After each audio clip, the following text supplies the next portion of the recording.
પણ ડિપાર્ટમેન્ટના બહારના કોઈ વ્યક્તિ મારા અધિકારીને કર્મચારીને કંઈ કહી જાય, તમારા અધિકારીને કર્મચારીને કંઈ કહી જાય તો એ ટોલરેટ કરવાની કાંઈ જરૂર નથી. નમસ્તે મિત્રો, હમણાં જ કોઈકે એક સરસ રીલ મોકલી. એમાં રાજ્યના પોલીસ વડા મિસ્ટર વિકાસ સહાય એ કોઈ એક જગ્યાએ પોલીસના મિત્રોને સંબોધન કરી રહ્યા છે. ડીજી શ્રી મિસ્ટર સહાય, તમારું સૂચન સારું છે. પોલીસ ફોર્સનું મનોબળ ટકેલું જ હોવું જોઈએ.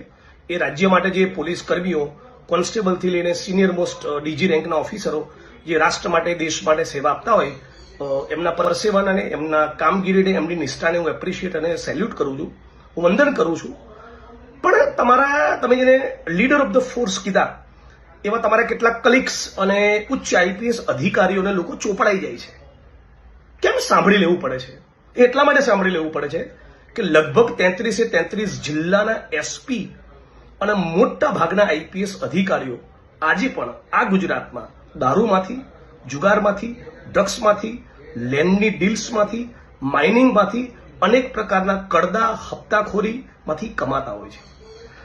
તમારા લીડર ઓફ ધ ફોર્સ તમે જેને કહો છો એવા ઓફિસ અધિકારીઓનું મનોબળ રજનીશ રાય, સતીશ વર્મા કે રાહુલ શર્મા જેવું ત્યારે બને જ્યારે પૈસાને સ્પર્શ ન કરતા હોય.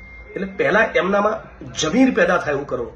જમીર પેદા થયું ને, નોન કરપ્ટ હશે ને તો ખમીર આપોઆપ પેદા થઈ જશે. ખમીર પેદા થયું તો મારું કે કોઈનું નહીં સાંભળે, મને પણ જવાબ આપી દેશે. આજની તારીખ એવી ઓકાત અને હેસિયત એટલા માટે નથી કે સ્પાઇનલેસ છે, કરપ્ટ છે અને પોતાનું ઈમાન વેચીને બેઠેલા છે. સાહેબ, તમે તો જાણતા જ હશો, ડીજી છો રાજ્યના, નામ પણ વિકાસ સહાય છે. ઈચ્છું છું સહાય કરું ગુજરાતની જનતાની અને ડ્રગ્સ અને દારૂ બંધ થાય એટલું કરી આપો. ધન્યવાદ. ઘરની વીજળી સ્વયં બનાવવા આજે સે સોલારનો સંપર્ક કરો.